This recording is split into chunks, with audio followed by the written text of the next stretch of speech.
منور میری آنکھوں کو میرے شمس و ضحا کر کے ام عمارہ نے 7 مردوں کو قتل کیا. اب تو فوج میں بھگدڑ مچ گئی. بولے ان سے مت لڑو. کا کیوں؟ کا بات یہ ہے کہ ایک ام عمارہ کی تلوار نے جو کہ بوڑھی ہے 7 کو کاٹ کے رکھ دیا. یہ بتاؤ جب بوڑھی کی تلوار میں اتنی جان ہے تو پھر علی کی تلوار کا عالم کیا ہوگا؟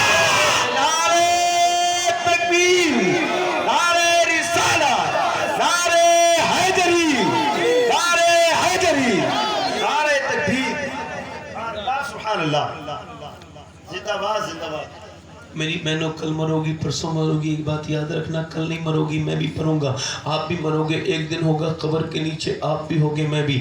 آج میں بھی مسجد کے باہر نماز پڑھ رہا تھا. توجہ کرو, نماز پڑھتے پڑھتے نا بس توجہ کرو, تو نماز پڑھتے پڑھتے کیڑا ایک میری طرف آیا. برسات کا دن ہے نا, تو بغیر سب کے باہر نماز پڑھ رہا تھا تو اوپر کیڑا آیا. اس کے بعد ایک کیڑا میرے کان کے اوپر چڑھا. تو مجھے میں کیا خیال ہے, میرے مالک آج تو زندہ ہوں مگر ایک دن قبر کے اندر ہوں گا تو کتنے کیڑے آئیں گے. آج تو سلام پھرنے کے بعد ہٹا سکتا ہوں مگر اس وقت جب کیڑے آئیں گے تو کیا کروں گا. میری بہنوں سنو سنو, تم قبر میں جاؤ گی, ایک دن اللہ کو جواب دو گی تمہیں ایسے ہی نہیں پیدا کیا گیا. تم مائیں, اگر ماں ہو تو ماں بن کے دکھاؤ. اپنے بچے کے سامنے نمازیں پڑھا کرو, قرآن پڑھا کرو, اپنے کرنے کا کام کرو, باقی اللہ کے اوپر چھوڑ دو. پھر دیکھو تمہارے گھر میں کیسی برکتیں آتی ہیں. اللہ اکبر. ذرا غور تو کریں, ایک عورت مدینے میں نماز پڑھ رہی ہے, ادھر جنگ ہو رہی ہے, ادھر یہ نماز پڑھ رہی ہے. ایک آدمی آیا, اس نے اس کے ایک عورت اندر آئی. یہ جب اس نے سلام پھیرا تو بولی سن. عورت بولی ہاں کیا ہوا؟ کہا جنگ ہو رہی. کہاں؟ تیرا باپ گیا جنگ میں. کہاں؟ کہا وہ شہید ہو گیا. ایک بیٹی کے کلیجے سے پوچھو باپ کا درد کیا ہوتا ہے. میں نے اپنی آنکھوں کے سامنے عورتوں کو دیکھا ہے کہ جب باپ کی میت کی خبر سنتی ہیں دل پھٹ جاتا ہے. لڑکیوں کا, ہاں لڑکیاں جو ہیں وہ باپ کے جنازے کی رونق ہیں. جس کے لڑکیاں نہیں ہوتی اس کے جنازے میں بھی رونق نہیں ہوتی. ہم نے دیکھا لڑکے تو یہ دیکھ رہے ہوتے ہیں باپ نے کیا چھوڑا ہے اور کیا نہیں چھوڑا ہے, کیا چھوڑا ہے اور کیا نہیں چھوڑا ہے. اور بچیاں لڑکیاں باپ کو دیکھ دیکھ کے رو رہی ہوتی ہیں. یار پہلے پیار تھے اب پیار نہیں ہے, اب اٹھ گئے. نماز پڑھ رہی کسی نے آ کر کے کہتے ہیں باپ شہید ہو گیا. ہاتھ اٹھا کے بولی مالک قبول کر لے, باپ کی قربانی قبول کر لے. اب یہ دعا پوری ہوئی تھی اس عورت نے دوسری خبر پہنچائی, تیرا بھائی بھی تو گیا تھا جوان, کہاں؟ وہ بھی شہید ہو گیا. بولی اے اللہ میرے بھائی کی شہادت کو قبول فرما. کسی نے کہا سن تیرا شوہر بھی تو گیا تھا نا, اس کی نہیں سنے گی. کہاں؟ کہ وہ بھی تو شہید ہو گیا. باپ, پھر بھائی, پھر شوہر.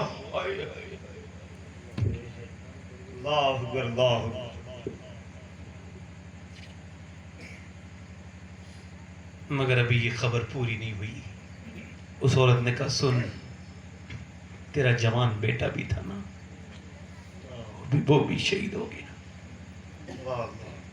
اللہ میرے مالک. گھر سے نکلی,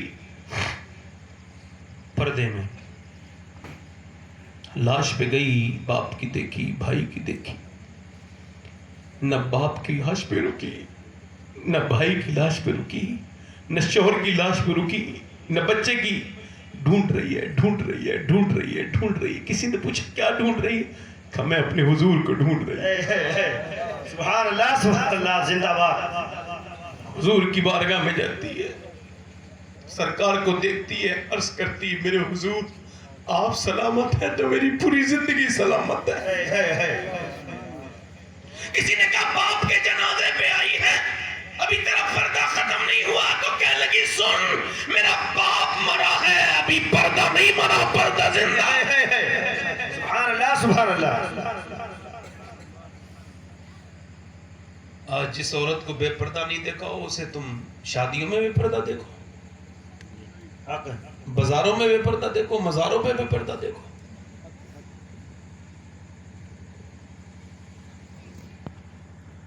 توجہ کریں میری طرف، میری بہنیں، میری بیٹیاں، کچھ ذمہ داریاں ہیں نا. تمہارا بناوٹ الگ ہے، مرد کی بناوٹ الگ ہے، مرد کا لباس الگ ہے، تمہارا لباس، تمہاری نماز الگ ہے، مرد کی نماز الگ ہے. الگ کیوں ہے نماز؟ تمہاری نماز میں اور مرد کی نماز میں فرق کیوں ہے؟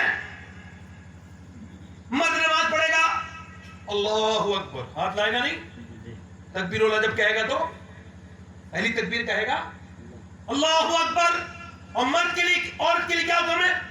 اللہ اکبر، اللہ اکبر. بس کیوں؟ کیونکہ تیری بناوٹ جسم کی اور ہے اور مرد کی اور ہے. تیرا رب نہیں چاہتا کہ تو نماز پڑھتے میں بھی بے پردہ ہو، اس وجہ سے تیری نماز الگ کر دی. سبحان اللہ سبحان اللہ. تیری نماز تیری نماز تیری نماز. اچھا پھر دیکھو حج پہ جا رہی ہے، صفا مروہ پہ ساری عورتیں دوڑ رہی ہیں. ان صفا والمروہ من شعائر اللہ، یہ صفا مروہ اللہ کی نشانی ہے. ہاں سب دوڑ رہے ہیں مگر عورت کے لیے حکم ہے تو نہ دوڑ. تو دوڑے گی تو تیرا جسم ظاہر ہوگا. یہ جو فٹنگ کی کپڑے پہنتی ہیں، یہ دیکھنا قیامت کے دن کیا ہونے والا ہے ان کے ساتھ. ان کے مالک نے، خالق نے ان کے لیے نماز الگ بنائی کہ یہ پردے میں رہیں، پورا جسم ان کا چھپا رہنا چاہیے. جب نماز پڑھے تو توجہ ہے کہ نہیں؟ آج بے پردگی کی مار ہے، مار. بے برکتی، یہ تعویذ لے لو، وہ تعویذ لے لو، وہ برکت دے دے گا، یہ برکت دے دے گا، فلاں کے پاس چلے جاؤ، یہ پیڑ میں لٹکا دینا، یہ فلاں چیز میں لٹکا دینا، اب تم خود لٹک جانا، ادھر آ جانا، ادھر آ جانا. وہ یار دماغ ہی خراب ہو گیا. کوئی بات لاجک کی کرو گے؟ جو اسلام پورا بیسک مذہب ہے، صاف صاف نیچر کے تحت بنایا گیا مذہب ہے، اس میں یہ سب چیزیں کو ڈھونڈ دی بیچ میں. گھر میں برکت نہیں. اللہ فرماتا ہے میرے محبوب، سمجھو جو عورت گھر سے باہر نکلی اس پہ اللہ کی لعنت. بے پردہ، کس کی لعنت؟ اللہ کی. اور اللہ فرماتا ہے شیخ عبد القادر جیلانی نے ایک میں نے میاں صاحب کو دیکھا، مطلب تعویذ کرنے والے، میں کوئی کسی کا مخالف نہیں ہوں، سب کو نہیں کہتا، جو خراب ہے وہ نہیں کہہ رہا ہوں. اور خراب کو برا بھی لگے گا، اچھے کو بھی برا لگے گا، وہ تو کام اچھا کر رہا ہے. جو پبلک کی خلق خدا کے لیے تعویذ کرتا ہے یہ تو بہت اچھا کام ہے.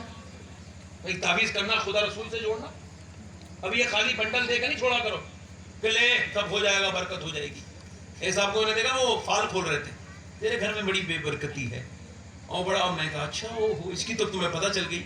ایک میں جب وہ چلے گئے نا تو میں نے 2 باتیں ان سے کہی. بولے جی حضرت. میں نے کہا کچھ کہوں حضرت؟ بولے جی بتائیے. میں نے کہا 2 باتیں کہنا چاہوں گا. اگر برکت ہوتی تو وہ تمہارے پاس کیوں آتا؟ اور اگر تمہارے گھر میں برکت ہوتی تو پہلے تم اپنے دیکھ لیتے نا، اس کے نہیں ہے تو تمہارے بھی تو نہیں ہے.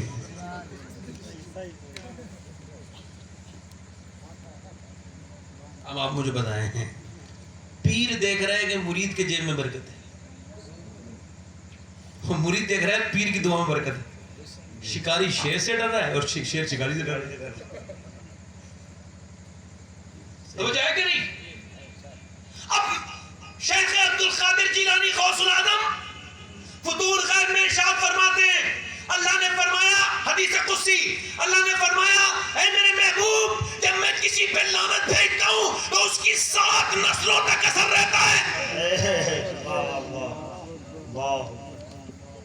کتنی نسلوں تک؟ 7. بولو کتنی نسلوں تک؟ 7. جب میں کسی پہ لعنت بھیجتا ہوں تو کتنی نسلوں تک اثر رہتا ہے؟ 7 نسلوں تک اثر رہتا ہے. توجہ کریں میری طرف، توجہ کریں. جب کسی پہ لعنت بھیجی گئی تو 7 نسلوں تک اثر رہا ہے. میرے رحمت عالم نے عرض کی، یا اللہ کے رسول صلی اللہ علیہ وسلم نے عرض کی، اے میرے پروردگار یہ بتا جب تو لعنت بھیجے گا تو 7 نسلوں تک اثر، اور جب تو اپنی رحمتیں بھیجتا ہے تو میرے رب نے فرمایا محبوب میری لعنت کی تو حد ہے مگر میری رحمت کی کوئی حد نہیں ہے. رحمت فاطمہ پہ بھیجتا ہے، اس کا بیٹا حسین چمکتا ہے، پھر اس کا بیٹا زین العابدین چمکتا ہے، پھر اس کا بیٹا باقر چمکتا ہے، پھر اس کا امام جعفر چمکتا ہے، پھر امام علی رضا چمکتا ہے، پھر امام تقی چمکتا ہے، پھر موسیٰ کاظم چمکتا ہے، پھر جواد تقی چمکا، پھر غوث العظم شیخ عبد القادر چمکے. میاں سنے بن معین الدین چشتی کوئی بن کے چمکا، کوئی نظام الدین اولیاء بن کے چمکا، کوئی فرید الدین گنج شکر بن کے چمکا، تو کوئی مخدوم اشرف جہانگیر بن کے چمکا۔ ارے فاطمہ پہ رحمتیں بھیجی تھی، برکتیں آج تک ان کی اولاد کے حصے میں آ رہی۔ نعرہ تکبیر، نعرہ رسالت، حضور سید صاحب قبلہ، نعرہ تکبیر، نعرہ رسالت۔ آخری بات کر رہا ہوں، دل لگ رہا ہے کہ نہیں لگ رہا ہے؟ دل لگ رہا ہے؟ آخری بات کر رہا ہوں، میری باتیں دھیان دیں، میری طرف دھیان دیں۔ میری بہنیں یہ رونا بند کر دیں کہ ایسا ہو گیا، فلاں ہو گیا، دماغ ہو گیا، ایسا ہو گیا، ویسا ہو گیا۔ نہیں، میری بہنوں کو چاہیے کہ وہ دیکھیں کہ وہ نماز پڑھتی ہیں کہ نہیں پڑھتی ہیں۔ یہ ایک حدیث جو بیان کر رہا ہوں، یہ حدیث شریف میں نے نبی پاک کے گنبد کے نیچے بیٹھ کے پڑھی ہے، سبحان اللہ، سبحان اللہ، اور وہ بھی رمضان کے مہینے میں افطار کے پہلے۔ سبحان اللہ۔ خدا کی قسم ہر چیز کا جواب ہے، مگر مدینے کا کوئی جواب نہیں۔ اللہ آپ سب کو مدینہ دکھا دے، آمین۔ آلہ فرماتے ہیں جنت میں جا کے نار میں جاتا نہیں کوئی، شکر خدا نوید نجات و ظفر کی ہے۔ سبحان اللہ، سبحان اللہ۔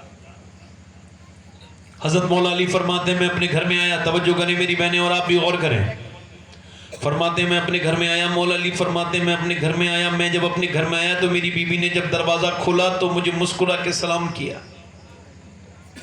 گھر بننے کا پہلا نسخہ، شوہر آئے تو مسکرا کے سلام۔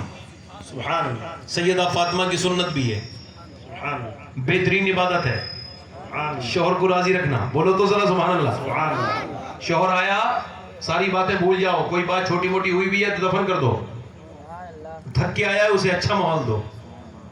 آیا حضرت علی فرماتے ہیں مجھے مسکرا کے سلام کیا، میں نے کہا فاطمہ بڑی بھوک لگی ہے، کہتے ہیں مجھ سے کہا ٹھیک ہے پانی لے کے آئیں، میں نے کہا پانی نہیں پیوں گا، بھوک لگی ہے پیاس نہیں، کہتے اندر چلی گئیں، میں نے کہا فاطمہ کھانا لاؤ، کہتے کوئی آواز نہیں ہے، پھر میں نے کہا فاطمہ کھانا لاؤ، کہتے کئی بار آواز دی نا تو پھر اندر سے رونے کی آواز آئی، میں جب اندر گیا تو میں نے دیکھا دونوں عالم کے مالک و مختار کی بیٹی ایک جو ہے نا وہ کونے میں بیٹھی ہے، چادر بھی پھٹی ہوئی ہے۔ حضرت علی کہتے ہیں میری جب شادی ہوئی نا تو ایک آدمی بولا دوسرے دن کہ آپ میرے گھر دعوت کھا لیں، میں نے کہا کیوں؟ کہنے لگے اس وجہ سے کہ آپ کی نئی نویلی دلہن ابھی کام نہیں کرتی ہوں گی، وہ حضور کی بیٹی ہے میرے گھر آ جائیں گی تو برکت ہو جائے گی۔ حضرت علی کہتے ہیں میں رونے لگا، میں نے کہا تو کیسی بات کرتا ہے، وہ کام نہیں کرتی ہے؟ انہوں نے فجر کے بعد عشاء تک اتنا کام کیا ہے کہ رات جب وہ میرے پاس آئیں تو میں نے دیکھا ان کے دونوں ہاتھوں میں چھالے تھے، اتنا کام کیا تھا۔ تو کہتا ہے نہیں ویلی دلہن نے کام نہیں کیا ہوگا۔ مولا علی کہتے ہیں میں اندر گیا، میں نے کہا فاطمہ تم کیوں رو رہی ہو؟ کہنے لگی مجھے بڑا افسوس ہو رہا ہے کہ میں اپنے شوہر کو کھانا نہیں دے پا رہی ہوں۔ کہا کیوں؟ کہ جب آپ گھر سے گئے تھے تو 7 دن تھا، 5-6 دن کا فاقہ تھا، آج جب آئے ہیں تو بچے کئی دن سے بھوکے ہیں۔ کہنے لگی اے علی حسن بھی بھوکا سو گیا، حسین بھی بھوکا سویا ہوا ہے۔ حضرت علی کہتے ہیں میں قربان چلا گیا، بات پر قربان چلا گیا، بات کرنے کے انداز پر، یہ نہیں کہا رکھ کے چلے گئے تھے کیا جو مانگ رہے ہو کھانا، یہ کہا مجھے افسوس ہو رہا ہے۔ اللہ کہتے ہیں پھر حضور کی بیٹی جب روئی تو میں کچھ کہا کیا ہوا فاطمہ آپ اتنا رو کیوں روئی؟ کہتے ہیں بہت روئی، اتنا پہلے کبھی روتے نہیں دیکھا۔ میں نے کہا کیا ہوا؟ کہنے لگی آپ تو چلے گئے تھے، آج میرے ابا کے گھر 16 دن ہو گئے، 16 چولہا نہیں جلا ہے۔ حضرت علی کہتے ہیں دھیان سے سننا غور سے، حضرت علی فرماتے ہیں کہ میں بھوکا تھا مگر گھر سے نکلا، مزدوری کرنے گیا، ایک یہودی کے دروازے پر پہنچا اور جا کے بولا اس کے باغ کے دروازے پر کہ بھئی مجھ سے کوئی کام لے لو۔ اس نے کہا رسی ڈول اٹھاؤ، پانی بھرو، ایک بھرو گے تو 1 کھجور دوں گا۔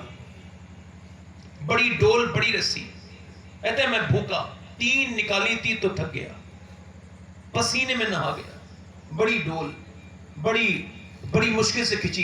کہتے پھر حضور یاد آئے تو صبح سے لے کے شام تک کہتے میں نے 17 ڈول نکالی۔ کون؟ حضرت علی، اللہ اکبر۔ کہتے 17 ڈول نکالی اور 17 ڈول نکالنے کے بعد اس نے مجھے 17 عجوہ کھجوریں دیں، میں ہاتھ پہ رکھ کے حضور کی بارگاہ میں نذرانے کے طور پہ لے کے گیا۔ یا رسول اللہ میں آیا ہوں۔ سرکار نے فرمایا علی خیریت سے آ گئے؟ کہاں؟ کہا کیا یہ حضور یہ کھجور قبول فرمائے؟ فرمایا تیرے بچے بھی تو بھوکے ہیں، تیری بیوی تو بھوکی ہے، انہیں نہیں کھلایا؟ تو میں نے کہا یا رسول اللہ میں بچوں سے بھی زیادہ اپنی بیوی سے بھی زیادہ آپ سے پیار کرتا ہوں میرے حضور آپ سے. حضور نے دونوں ہاتھ اٹھا کے دعا کی اے اللہ میں علی سے راضی ہوں, اے اللہ تو بھی علی سے راضی ہو جا. حضرت علی کہتے ہیں حضور کا چہرہ ایسا لگتا تھا کہ سرکار نے کچھ نہیں کھایا, کمزور ہو رہے تھے, مگر کہا ایسے نہیں کھائیں گے, چل تیرے گھر چلتے ہیں, تیرے بچوں کے ساتھ بیٹھیں گے.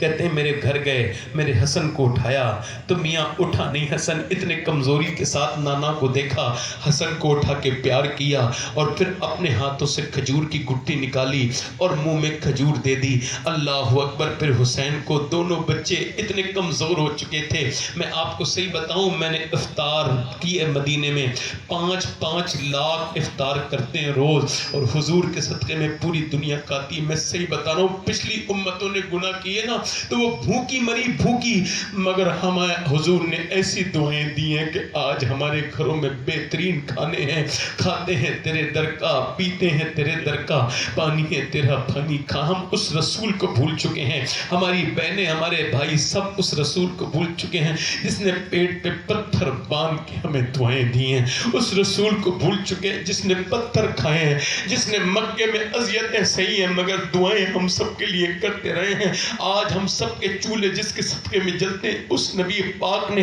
اپنے نواسے کھلایا, نواسی کو کھلایا. اس کے بعد پھر حضرت علی کہتے ہیں میں نے کھجور کھائی, پھر فاطمہ نے, پھر حضور نے.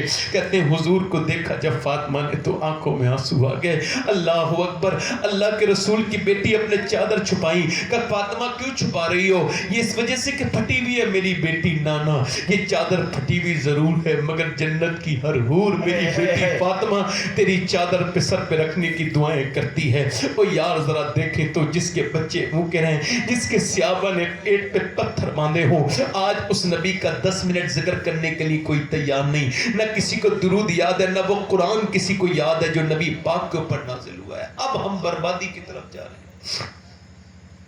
قبر میں جائیں گے تو حضور کو دیکھیں گے کہ نہیں دیکھیں گے؟ بولو دیکھیں گے. لوگوں تو ایسی دیکھو گے, اپنے رب سے توبہ تو کر لو, یہ آنکھیں دھو تو لو. نماز میں جانے سے پہلے غسل کرتے ہو, تمہیں نہلائیں گے مرنے سے پہلے لوگ, تو یہ بتاؤ آنکھوں کو کیسے صاف کرو گے؟ اس میں تو کوئی صابن نہیں لگ سکتا نا, یہ کیسے صاف ہوں گی؟ یہ صاف ہوتی ہیں آنسوؤں سے. کیسے بولو؟ آخری بات کر رہا ہوں, کیسے بولو تو کیسے؟ آنسوؤں سے. بصرہ میں ایک آدمی باغ دیکھنے گیا, بادشاہ, اس نے باغ دیکھا تو پھول اچھے تھے تو پھولوں کو دیکھا, پھر مالن بڑی خوبصورت تھی, اس پہ عاشق ہو گیا اور مالی کو بھیج دیا کہ بھاگ یہاں سے, فلاں جگہ کام کر. مالن سے کہا رات کو میرے پاس آ جانا. رات کو وہ پہنچی, بولا سارے دروازے بند کر کے آ جا, اور سارے دروازے بند کر کے آئی. سب دروازے بند کر آئی, کہنے لگی نہیں ایک دروازہ کھلا رہ گیا ہے, وہ بند نہیں ہو رہا ہے. اب وہ بھی بند کر. کہا وہ میرے بس کی بات نہیں, مجھ سے بند نہیں ہوگا. کہا وہ کس کا دروازہ ہے, کدھر کا دروازہ ہے؟ کہنے لگی وہ دروازہ اللہ کا دروازہ ہے, وہ بند نہیں ہو رہا ہے. اللہ اکبر, اللہ اکبر. کہنے لگی میں نے بہت کوشش کی کہ اللہ کا دروازہ بند کر دو, میں نے سارے دروازے بند کر دیے, اب ہمیں کوئی نہیں دیکھ رہا ہے سوائے خدا کے. اب اگر تو بادشاہ ہے تو یہ بتا خدا کے لیے کوئی دروازہ بتا جو کیسے بند کروں. وہ بولا یہ ایسی حکمت کی باتیں تو نے کہاں سیکھی ہیں؟ کہنے لگی میں نے رابعہ بصری کی خدمت کی ہے. سبحان اللہ. کیسے ڈرنے والے تھے وہ لوگ جو گناہوں کے بعد ڈرتے تھے.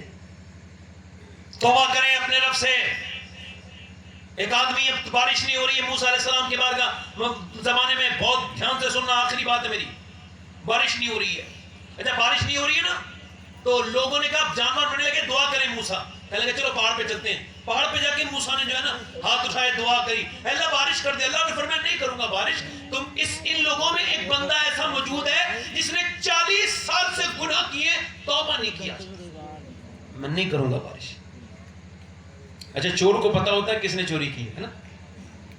اب موسیٰ نے جب کہا بھائی کون ہے ایسا جس نے 40 سال سے توبہ نہیں کی, کام کیا ہے تم, اور نکل باہر نکل, تیری وجہ سے بارش نہیں ہو رہی, جلدی باہر نکل. رویا, بولا مالک میری تو راز کھل جائے گا, مجھے کیا پتا تھا میرے رب مجھے معاف کر دے، میں ہی وہ گنہگار ہوں جس نے 40 سال سے توبہ نہیں کی، اور زور سے رویا۔ مگر موسیٰ نے کہا نکلتا ہے کہ نہیں نکلتا؟ دوسری بار آواز دی تو اور جو ہے وہ شدت سے رویا، آنسو گرم گرم ٹپ ٹپ گرنے لگے، مگر آرام سے رویا، آواز سے نہیں رویا۔ ہجوم غم میں بھی توہین ضبط غم نہ ہوئی، ہم اس احتیاط سے روئے کہ آنکھ نم نہ ہوئی۔ پھر بولا، پھر جب موسیٰ نے کہا نکلتا ہے یا نام لوں، تو پھر مچل گیا، مالک پتہ ہے ٹھیک ہے میں نے چھپ چھپ کے دروازے بند کر کر کے گناہ کیے ہیں، مجھے پتہ ہے تو دیکھ رہا تھا میرے مالک، میرے سارے گناہوں پر تو گواہ تھا میرے پروردگار، مگر آج اگر میں نکل کے جاؤں گا نیچے تو رسوا ہو جاؤں گا، مجھے معاف کر دے۔ دیکھ میں آج کے بعد کبھی گناہ نہیں کروں گا، سچی توبہ کرتا ہوں۔ موسیٰ نے کہا نکلتا یا نام لوں؟ زور سے بولا۔ موسیٰ نے کہا نکلتا یا نام لوں؟ پھر بولا مالک مجھے بچا لے رسوائی سے، آج کے بعد کبھی میرے مالک میں گنہگار ہوں مگر توبہ کرتا ہوں۔ ایسا رویا کہ موسیٰ نے اگلی بار آواز نہیں دی تھی کہ بارش ہونے لگی، اور وہ بھی میاں بڑی موسلا دھار بارش ہوئی، اتنی بارش ہوئی کہ سارے بھیگتے ہوئے نیچے چلے گئے، مگر موسیٰ نہیں گئے۔ بولے مولا پہلے بارش نہیں کری تھی اب کیوں کر دی؟ اللہ نے فرمایا جس سے میرا معاملہ تھا نا موسیٰ، اس نے مجھ سے توبہ کر لی ہے، مجھ سے صلح کر لی ہے، اس نے مجھ سے معافی مانگ لی ہے۔ اللہ اکبر! توجہ کریں، موسیٰ علیہ السلام کہنے لگے مالک اس کا نام تو بتا دے جس نے تجھ سے توبہ کی ہے۔ اللہ نے فرمایا جب وہ گنہگار تھا تب نام نہیں بتایا، اب تو اس نے توبہ کر لی ہے۔ موسیٰ اب کیا؟ سبحان اللہ سبحان اللہ سبحان اللہ۔ لوگوں قبر میں جاؤ گے، قبر میں بھی جاؤں گا، آپ بھی جاؤ۔ حضور فرماتے ہیں میرے نزدیک سب سے خطرناک جگہ قبر ہے، قبر۔ یہ حضرت عثمان غنی کا ابھی یوم وصال گزرا ہے، جب قبر پہ جاتے تھے تو بہت روتے تھے، داڑھی بھیگ جاتی تھی۔ کسی نے پوچھا آپ تو ذوالنورین ہیں، 2 نور والے ہیں، آپ کی شکل حضرت ابراہیم علیہ السلام سے ملتی ہے۔ ہاں حضور نے فرمایا جسے ابراہیم کو دیکھنا ہو نا وہ میرے عثمان کو دیکھ لے، اس کا چہرہ بالکل ابراہیم علیہ السلام سے ملتا ہے۔ کہا آپ کیوں روتے ہیں؟ کہنے لگے حضور نے فرمایا قبر آخرت کی پہلی منزل ہے، جو اس سے نجات پا گیا اس کا آخرت کا معاملہ بھی صحیح ہے۔ لوگوں میری بات ختم ہو گئی، میں آپ سے گزارش کرتا ہوں کہ ذرا ہاتھ اٹھا کے بتاؤ کتنے لوگ ایسے ہیں جو حضور کے نام پہ اپنی جان دینے کی تیار ہے؟ دونوں ہاتھ اٹھا کے بتائیں، نیچے ہاتھ کر لو، نوجوانوں نیچے ہاتھ کر لو، جلدی بتاؤ کتنے لوگ حضور کے نام پہ جان دے دیں گے؟ دونوں ہاتھ اٹھا کے بتائیں، نیچے ہاتھ کریں، ایک دوسرے کی طرف نہ دیکھیں، رات کا وقت ہے 2 بج چکے ہیں، نیچے ہاتھ کریں۔ جو گردن کٹا سکتا ہے وہ کچھ بھی کر سکتا ہے۔ آپ میں کتنے لوگ ایسے ہیں جو آج سے حضور کے نام پہ جان بھی دے دیں گے اور آج سے پوری داڑھی بھی رکھا لیں گے؟ اس محفل میں وہ کھڑے ہو جائیں۔ 1 2 کھڑے رہو کھڑے رہو کھڑے رہو، 2 ادھر آ جاؤ، ادھر آؤ، نکل کے آؤ ادھر، ایک دوسرے کو نہ دیکھو، آپ بھی آ جاؤ، داڑھی پوری کرنے والے آ جاؤ بھائی، آ جاؤ ادھر، یہاں آؤ یہاں آؤ یہاں آؤ یہاں آؤ، ادھر آؤ ادھر آؤ،